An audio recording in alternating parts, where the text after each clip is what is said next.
Good afternoon. Apologies for the delay.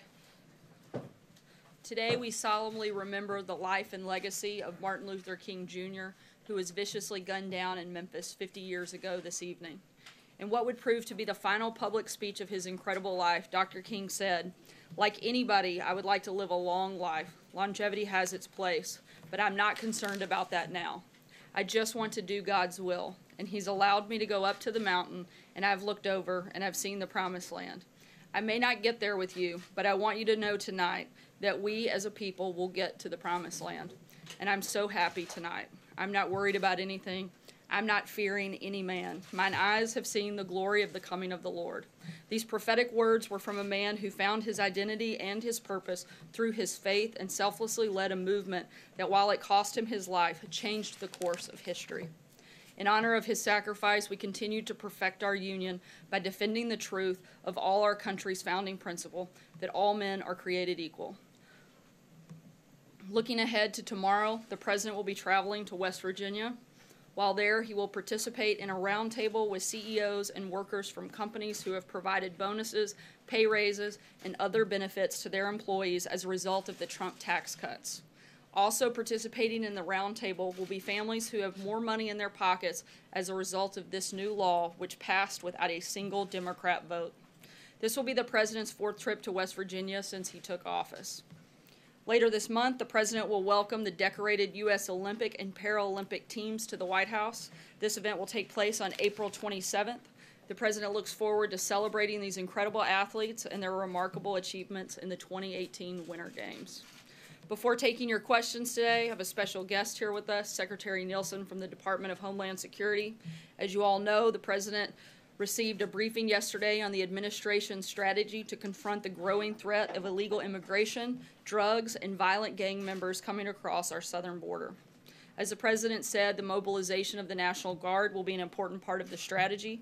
Secretary Nielsen will come up now to deliver brief remarks, then take your questions, and after that, I'll be back up to answer questions of the day and other topics. Secretary. Well, good afternoon, everyone. I want to start, I'm going to give you some facts and perspective. Hopefully I can put some things in context. But I want to start with just a very simple statement for today's announcement, which is border security is Homeland Security, which is national security.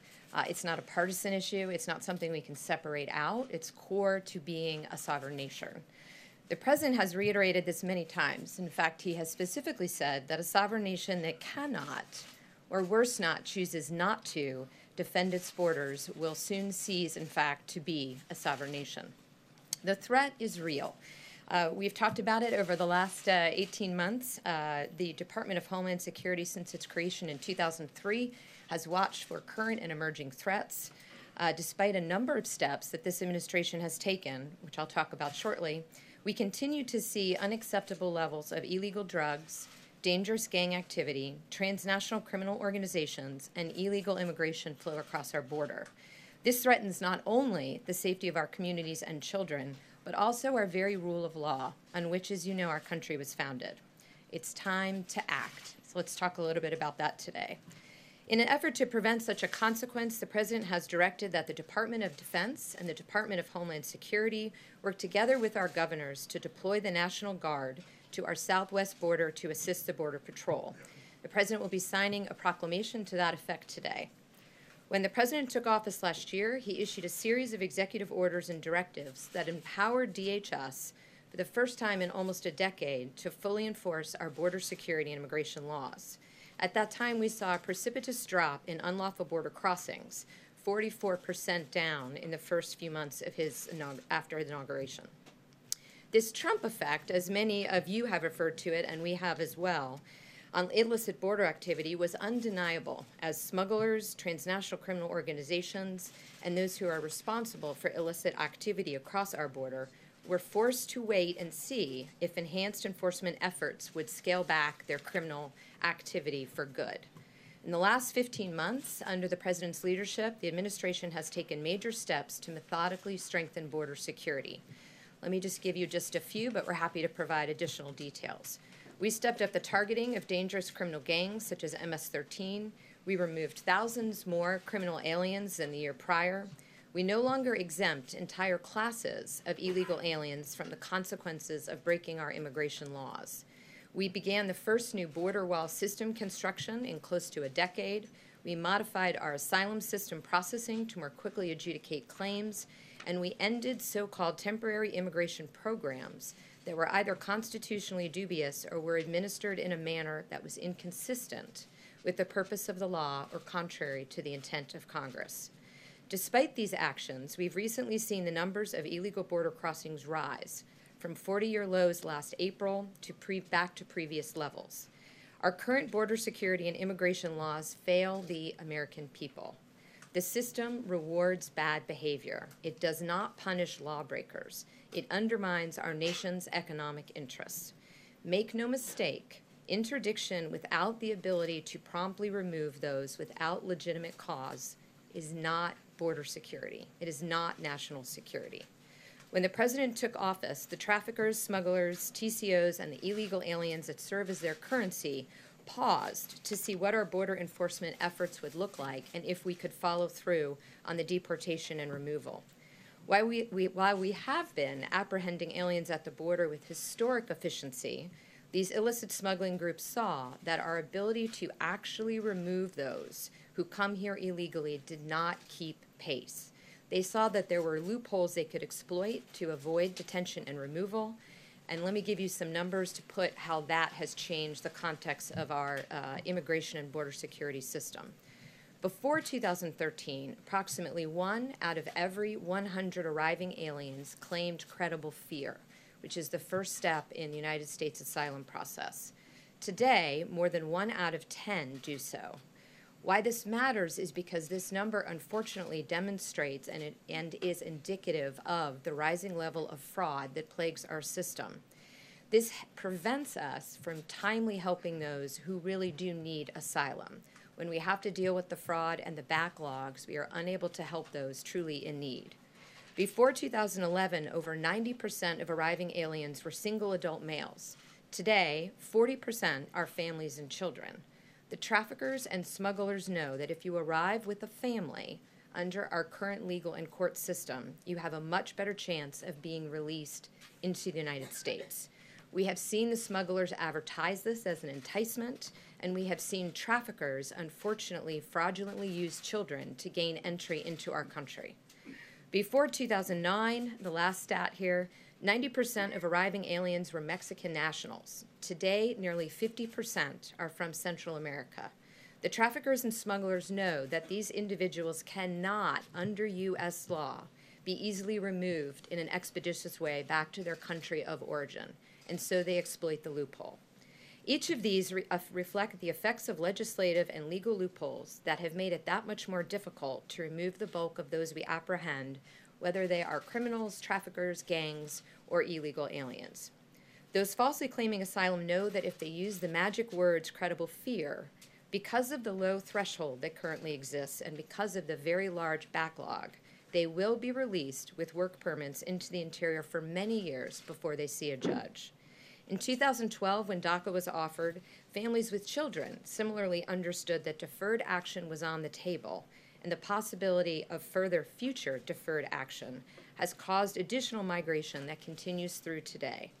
This is exacerbated because of the deeply flawed Flores settlement agreement, one that we have talked about before, and because of our inability to use expedited removal authority for all unaccompanied alien children. Because of this, we do see many more Central American families with children attempting to enter the country illegally, many more than a decade ago. Smugglers themselves are gaming the system, pure and simple. They take advantage of the loopholes in our laws.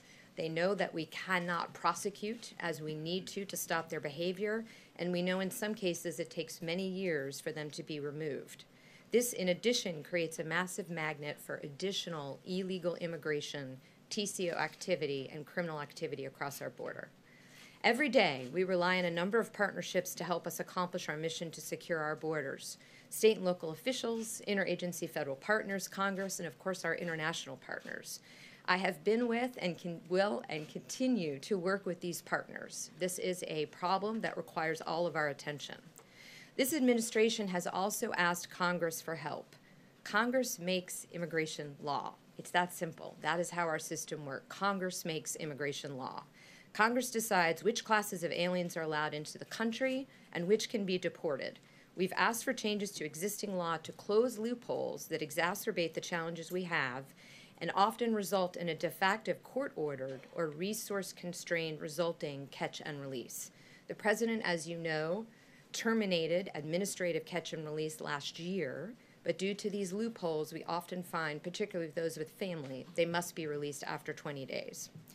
We asked Congress for additional funds for the border wall system, for detention beds, personnel, as that magnet of lawlessness still draws people by the thousands to our borders. Why not attempt the journey if you have no belief you'll ever be caught? We must change the environment. We must change and reduce those pull factors. Unfortunately, time and time again, Congress has failed to act. Worse still, some members of Congress have continually opposed efforts to secure the border. As a result of this continued congressional inaction, the administration has drafted legislation, and we will be asking Congress again to provide the legal authority and resources to address this crisis at our borders.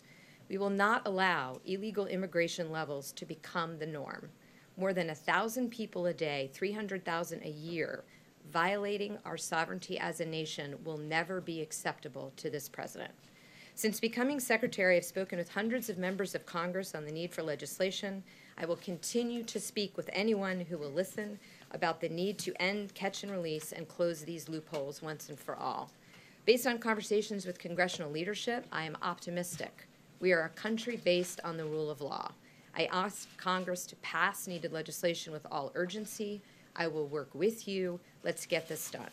In the meantime, the President has directed the National Guard personnel be deployed to the southern border. The Department of Defense, as you know, has long supported the efforts of DHS to protect our nation's borders. This includes ongoing counter-narcotic missions, infrastructure construction, persistent surveillance operations training, and aerial support throughout the Western Hemisphere. The Department of Defense is a longtime partner of the Department of Homeland Security, and I thank them for their support. While plans are being finalized, it's our expectation that the National Guard will deploy personnel in support of CBP's border security mission. It will take time to have the details in place, but we are beginning today and we are moving quickly. We are anxious to have the support. I have spoken with all of the governors and will be continuing these conversations. It is very encouraging that some of them have already taken dramatic steps in their own states to confront illegal immigration and to strengthen that border security to prevent the criminal activity and the inflow of drugs. These are leaders who understand the importance of enforcement and border security and how it improves public safety in their states. I look forward to working with each of them. As a result, I will not provide the full details today because much of what we will be doing in conjunction with the border state governors will be worked out through the appropriate processes as it has been in the past. The urgency cannot, however, be underscored. We will be doing this today under the President's direction. I will continue my conversation with all 4 border governors, and we hope to have the path forward very much specified in the near future. I also want to just make sure before I turn it over for questions to mention that we've been in touch with my counterparts in Mexico regarding this action. They understand the administration's desire, much like their own, to control illegal entry into our country. They understand and respect our national sovereignty. I thank them for their recent support in addressing the yearly caravan, as well as in signing a number of security-related agreements last week. I value their partnership and do not expect this operation to affect that relationship. I want to close by saying that the problems of catch and release and unsecured borders are solvable problems. Congress has the ability and the opportunity to provide this administration and our country with the tools it needs for border security. In my conversations with members of Congress, all have said they're for border security and the rule of law. The vulnerabilities we need to address are well known. The legislative fixes have been drafted and debated. The tools are tested and ready. All that is lacking is the will to act. I'm hoping that changes, and I call on all members of Congress to work with us to close these loopholes and to end catch and release completely. Let me be clear, we are a welcoming nation. We support tens of millions of legal visitors every year, as well as over 1 million legal immigrants. We will continue to do so. But as I said earlier, border security is national security. Security of our nation is not a partisan issue. Border security is national security. It's a foundational element to the very security of our systems, of our citizens, and our homeland. The President's committed to securing our border and using all the tools that he has available to him. I thank him for his leadership and support of DHS. I thank you for listening, and I look forward to your questions. Sure. Maybe for some context, could you compare what the President is contemplating with what President Bush did, 6,000 National Guard personnel for about a year and a half, Arizona, New Mexico, California. President Obama did about 1,200. Right. Is he contemplating something larger than that and something of a longer duration? And how soon do you think, whatever the number is, the deployments will begin? So let me take the last part first. We do hope that the deployment begins immediately. I will be continuing to have conversations with the governors today. As you know, it's done through a memorandum of agreement, so we're working with all haste to agree on that. So we hope to, we've specified out the missions where we need support. They include everything from aerial surveillance, which, as you know, was part of Operation Phalanx, through to some of the support functions that the Guard was able to do under President Bush in Operation Jumpstart. So we've been very specific state by state, locale by locale, of what CBP believes they need, and then we'll work in conjunction with the governors who are in fact on the front lines to see what they need and work it within the National Guard. But as soon as possible, conversations are ongoing. And size and duration of So deployment? size and duration, we have not, I don't want to get ahead of the governors. This is a partnership with them. We're giving them the opportunity to review our suggestions of how the National Guard can support the Border Patrol, but as soon as the numbers are available, we'll provide them. More robust than the Bush deployment? I think it will be strong. It will be as many as is needed to fill the gaps that we have today, is what I can tell you. So we'll go through and make sure. Madam Secretary, in terms of the operations that the National Guard will be involved in, Operation Jumpstart specifically prohibited the National Guard from laying hands on immigrants, that they were only in a support capacity to the Border Patrol. Are you thinking of similar rules of engagement, if you will? We're working with the governors, but we have had that conversation. As you know, it's a partnership under Title 32, so I'm very interested in continuing the conversation with them. To date, what we've discussed are support activities that are very similar to Jumpstart. So it wouldn't be actual enforcement then? Correct, as of now, yes. The President had also, in a tweet, said that he suggested that he would use some of the military appropriations to fund the construction of the border wall. Does the President have the authority to use money that Congress has appropriated to the Department of Defense to build the border wall? So it's a good question. I'm only going to sidestep it because I'm not at the Department of Defense and I'm not a lawyer over there. What he meant was there are some lands that the Department of Defense owns that right on the border that are actually areas where we see illicit activity. As part of what DoD does every day in terms of force protection, we're looking into options for the military to build wall on military installations on the border. Other than that, I can't speak to the legality of the question. You and then over here. Can you give a cost estimate for what this will cost and who I will can't, pay for it? unfortunately. I think looking at past numbers should be indicative, but it really depends on the very specific mission sets that they'll provide. For example, aerial surveillance, as you know, is done by flight hours. So first we have to translate that into a CONOPS and number of people, and then I can tell you how much those people will cost. So we're working that real time. Do you need congressional approval for any of that? To activate the Guard under Title 32, no, we do not. But we will do it in conjunction with the governors. Madam Secretary, how much wall can you build with the money that you currently have?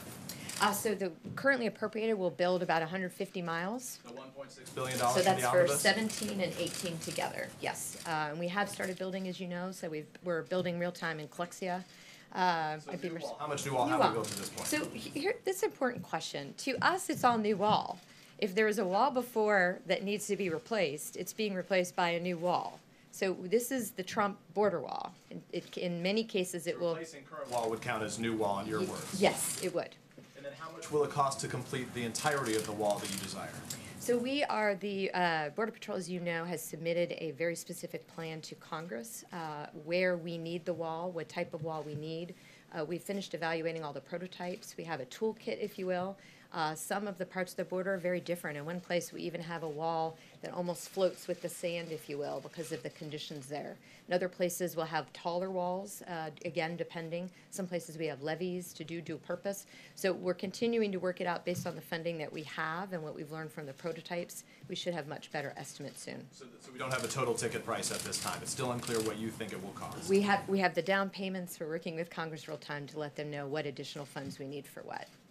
I was wondering, I'm not sure I understand what the urgency for this is. It seems like it ramped up, just over the last several days and since the weekend, in fact. The House is not here, the Senate is not here. Why is this such an urgent priority right now for the President to sign? I think, what I would say is the numbers continue to increase. April traditionally is a month in which we see more folks crossing the border without a legal right to do so. So partly it's modeling, partly it's anticipating. We are seeing more and more advertising, and very unfortunately by the traffickers and smugglers to our south, specific to how to get around our system and enter our country and stay. We have documented cases of borrowing children, appearing at the border as a family unit in a fraudulent way. So why today, not yesterday, tomorrow?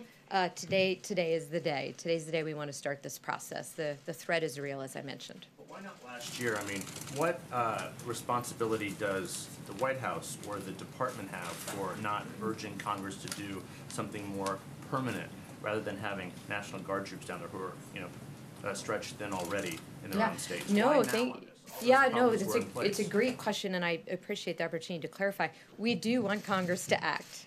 We had been hopeful that we would be able to agree on a bipartisan bill.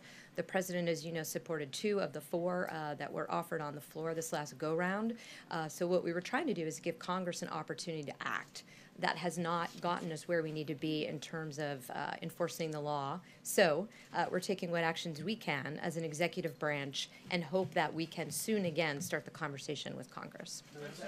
Yes. You said that you hope deployment begins immediately, but what exactly does that mean? I mean, does that mean Yeah. that troops could be heading to the border as soon as tonight? It does mean that, but what it also means is we will do it in conjunction with the governors. I want to be very clear, this is Title 32, so the governors retain control of the National Guard within their region. So I'm not going to get ahead of them.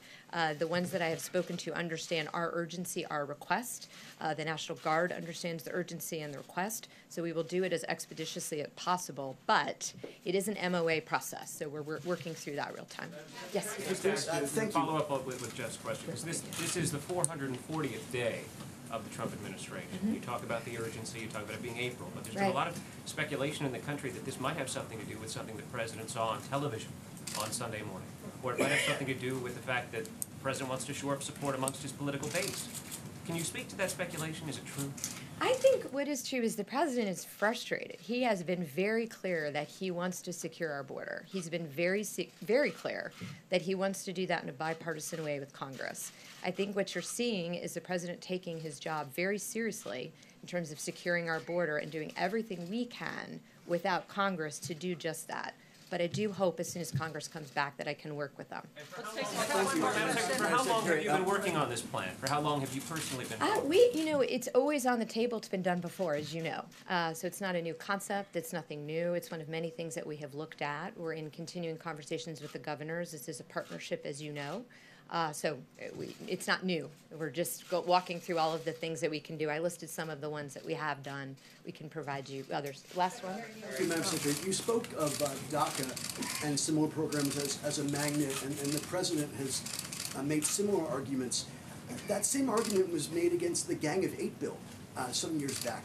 Can you describe what sort of immigration bill that covers people who are here without papers would be acceptable and would not be a magnet, or is the only bill that would be not a magnet simply one that restricts immigration?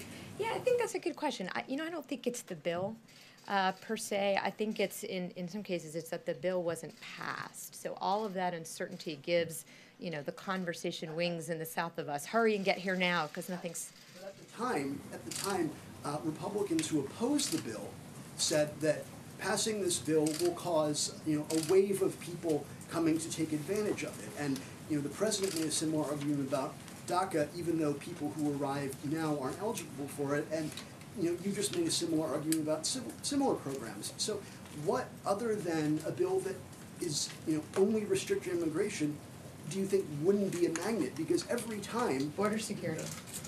I mean, I'm trying to be flip, but that's how the two go together. The problem with doing any of them in a vacuum is we continue the problem. We want a permanent solution. not to be difficult, but every time this issue comes up, and every time there is any sort of method where whether it's administratively or legislatively attempted to address this problem, the same people every time say it's going to be a magnet. People are going to flood the borders trying to take advantage of it. And so I'm just curious, if that's constantly a problem every time this issue comes up, then how can you entertain any kind of comprehensive immigration bill? I understand the question. What I would say is if we put together a package and then we pass it, the conversation's over. Though for this tranche, those are those who will receive some sort of permanent status. That's what the president's been very clear on. He also favored two bipartisan bills, but I think what he's been clear on is he will not do half measures. We have to stop the actual pull. We have to have the ability to remove when we interdict. He's been very clear and very strong on this. If we passed a bill that did not do either of those things, that would be a pull factor. So what we're trying to do is do them in conjunction. There's some people here that we've all talked about giving permanent status to, but at the same time, we have to close these loopholes so that when we do that, we don't pull up another huge population who are being told by the smugglers, go now, go now, go now. It's not how it's going to work anymore. I really thank you all for your time. I think Sarah's, but please let us know, Sarah know, we'll continue to give you details as we get them. But thank you for your time. Thank you, Secretary Nielsen. We're already running long, so we'll jump straight into questions. Jonathan? Back in January, the president told several of us that he was looking forward to, willing to answer questions under oath from Special Counsel Robert Mueller. He said he expected it would happen in about 2 or 3 weeks. Does the president still intend to answer questions from the special counsel and do it under oath? The president is working in conjunction with his legal team and making a determination. I'd refer you to them on anything specific regarding that matter. We're continuing to be fully cooperative with the Office of the Special Counsel, and we'll continue driving the same message that we've been driving for over a year, that there was no collusion, and we'll continue to be cooperative until that comes to a full conclusion, which we hope is soon. So nothing has changed in terms of his willingness to answer questions? Again, I would refer you to his legal team. He's working out. They would make that determination. And what was his reaction to learning that he is not a subject, or that he is not a target of the special counsel investigation, although he is a subject? I'm not going to comment on the ongoing and the back and forth out of respect for the special counsel, but as we've said many times before, there was no collusion between the president and Russia, so nothing has changed. We know what we did and what we didn't do, so none of this comes as much of a surprise. Mara? Sarah, I have two questions, a Russia question and a DACA question. Does he agree with McMaster that we have failed to impose sufficient costs on Russia for what they're getting? What McMaster actually said is that we've been very tough on Russia. He echoed the president's message that he said yesterday during the press conference with the Baltic leaders, that no one has been tougher on Russia than this president. What he also said was that other nations could do more and should do more. And that's not different or in contrast to anything that we've said. We've continued to be tough on Russia. We're going to continue to be tough on Russia until we see a change in that. But at the same time, as the president stated yesterday, it would be good for the world if there can be a relationship, but we'll have to see what happens. A lot of that will be determined by the behavior of Russia. So the president thinks other nations should be tougher, but we've been as tough as we can. Is that what you're saying? We've been tough on Russia, and we're going to continue to be. We're asking Russia to make a change in their behavior and to be a good actor in the process. But absolutely, other countries should step up. We expelled 60 Russian operatives. Other countries did 4 or 5. Certainly, we think everybody can step up and do more and put pressure to maintain good behavior. On DACA, the president tweeted no more DACA deal. Does that mean when the courts resolve this issue, he will begin deporting the DACA kids? Look, we're not going to get ahead of anything. We have tried and tried. Democrats have continued not to want to participate and actually find a solution. They failed to actually show up and do their jobs as they were elected to do. The president has been very clear, put multiple proposals on the table to fix the problem, and Democrats have not been willing to take a deal that was actually a really good deal and went much further than the previous administration and went further than things that they've previously supported. Frankly, you shouldn't be asking me this question or the White House this question. You should be asking Senate Democrats and members of the House Democrat Party why they aren't willing to actually fix something that they claim to want to champion day after day. Major. Sorry, make it move. Major. Sarah, Larry Kudlow and the Commerce Secretary, Wilbur Ross, both said today that negotiations are the most likely way the trade dispute is going to be resolved. Does the president agree with that, or does he in fact intend to put the tariffs on the table, make them real, because they're not real yet, and then see what happens? Look, we're going through the review period.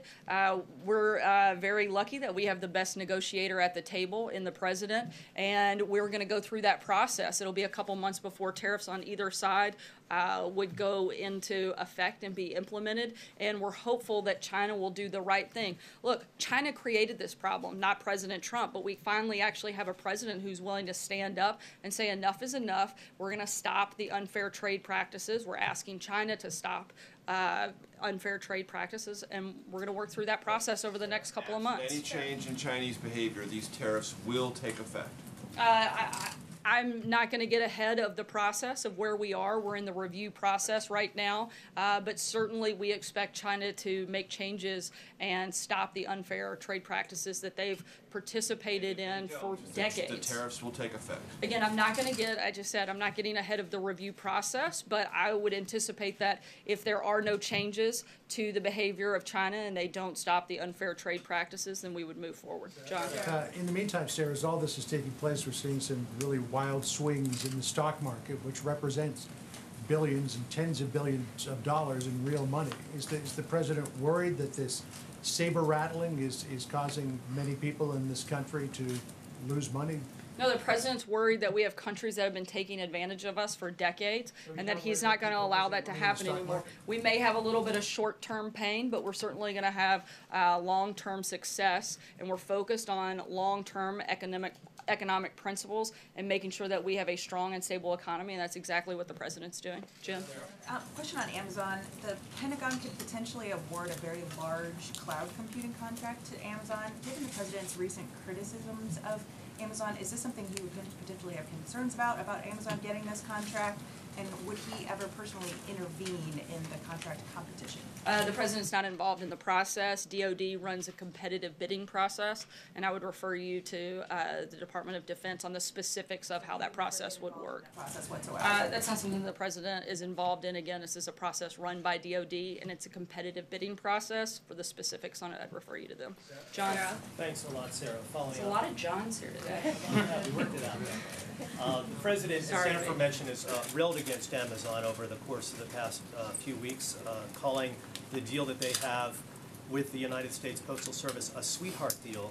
My question to you, though, has to do with another sweetheart deal.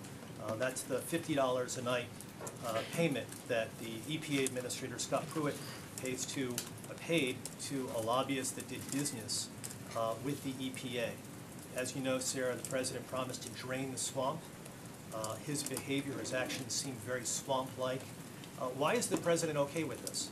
The president's not. We're reviewing the situation. When we have had a chance to have a deeper dive on it, we'll let you know the outcomes of that, but we're currently reviewing that here at the White House. Does the president have confidence in the EPA administrator at this point? The president thinks that he's done a good job, particularly on the deregulation front, but again, we take this seriously and we're looking into it, and we'll let you know when we finish. John? Sorry, I'm going to stick with the theme here and go to another John, and then I'll start mixing it up. Okay. Thank you, Sarah. Two questions.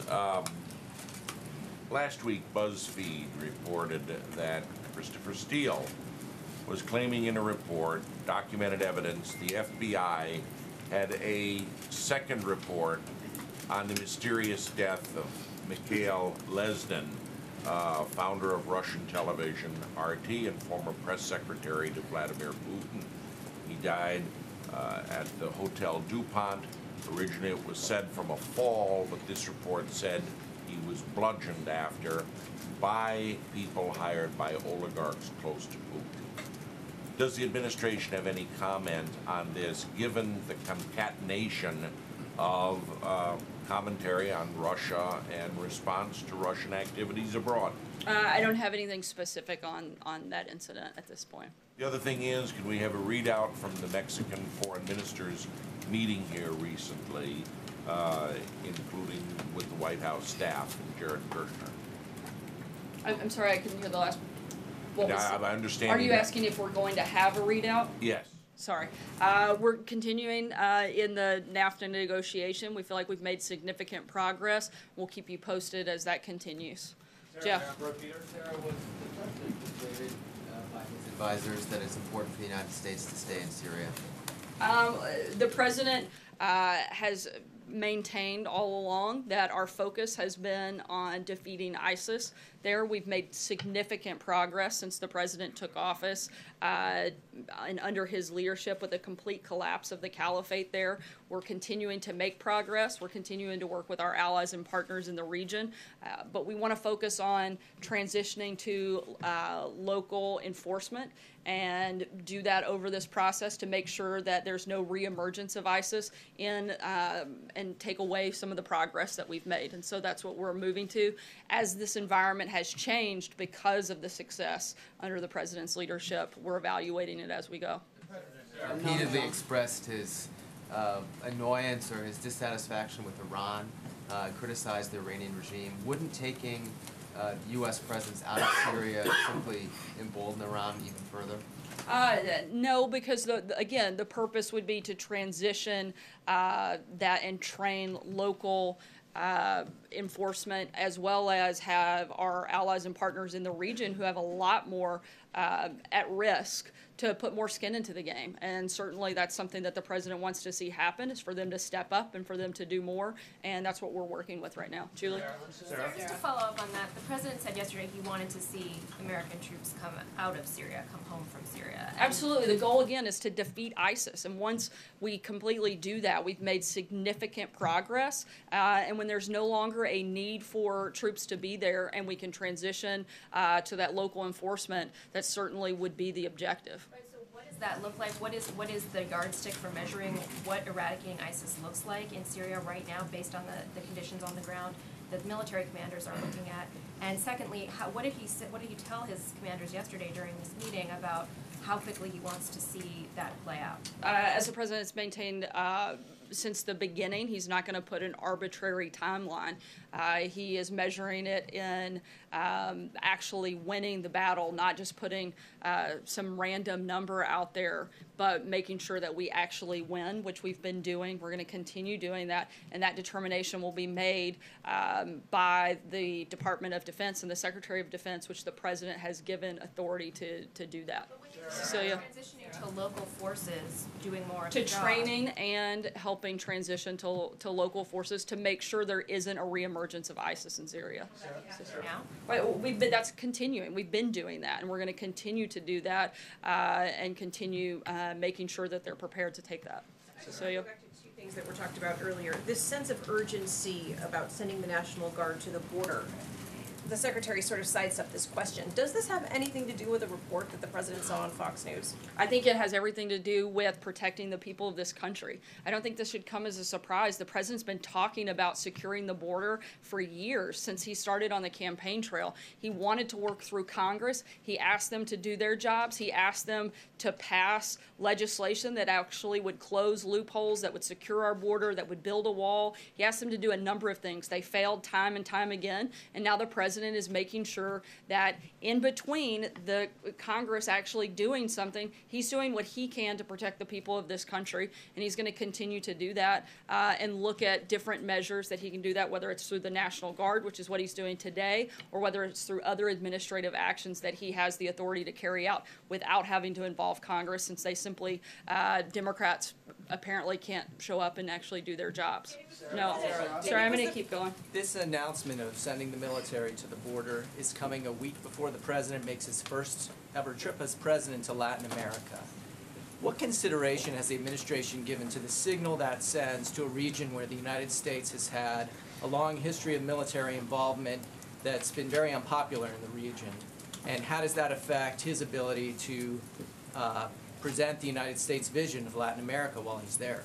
They have tough laws on immigration too. A lot of countries in Central and South America have infinitely tougher laws than the United States. I think they probably understand that the loopholes that we have in this country are a problem, and we want to be able to work with them to address it. We want people to come here, but we want them to come here legally, and we're not going to just have an open border where drugs and gangs and other bad actors can come in. But certainly we want people from those countries to come here responsibly and legally and through the proper process. Peter? Just to be very clear, you're saying earlier, as the White House said, that the military mission is coming to a rapid end. The president, just a couple of months ago, just last month, said we should never ever have left, referring to Iraq. He talked about that vacuum. So why wouldn't leaving control over local forces that allow for a new vacuum, just repeat what the president promised, would not happen? Again, we're going to make that determination. We're evaluating this as we go. Progress has clearly been made with the complete collapse of the caliphate, and we want to make sure that there isn't a reemergence, and we're counting on the Secretary of Defense and our troops on the ground and our commanders on the ground to help make that determination. So, to be clear, he thinks local forces, at some point, he has confidence that local forces independently will be able to manage those countries in those situations. Certainly, again, we're going to work with those individuals. We're training the local forces, but we also want all of the our allies and partners in the region to step up and do more. Again, they have far greater risk being right there in that region with ISIS. If any chance of them reemerging, they're the ones that are at the greatest risk. So they should be stepping up and doing more. And the president's calling on other countries to do just that. Stephen, sorry, I'm going to keep going. Just on Dr. King Day, just because it's a historic day. I'm just going to keep going because we're running light on time. Quick one on Scott Pruitt. The president called him the other night. Why? Because he works for the president. It's pretty routine that the president would speak to members of his own staff and cabinet. Called to tell him to buck up, to keep fighting. I'm not going to get into private conversation that the president had. I can confirm that they had a call. I can tell you that we're reviewing the allegations, and I don't have anything beyond that at this point. I'm going to take one last question. Mark? Sarah? Mark, sorry. Sarah, thank you. Arizona Congressman Ruben Gallego tweeted, using the National Guard to do border security is very expensive. For what it would cost the Guard to make just 2 arrests at the border, we could give a homeless veteran permanent housing for an entire year.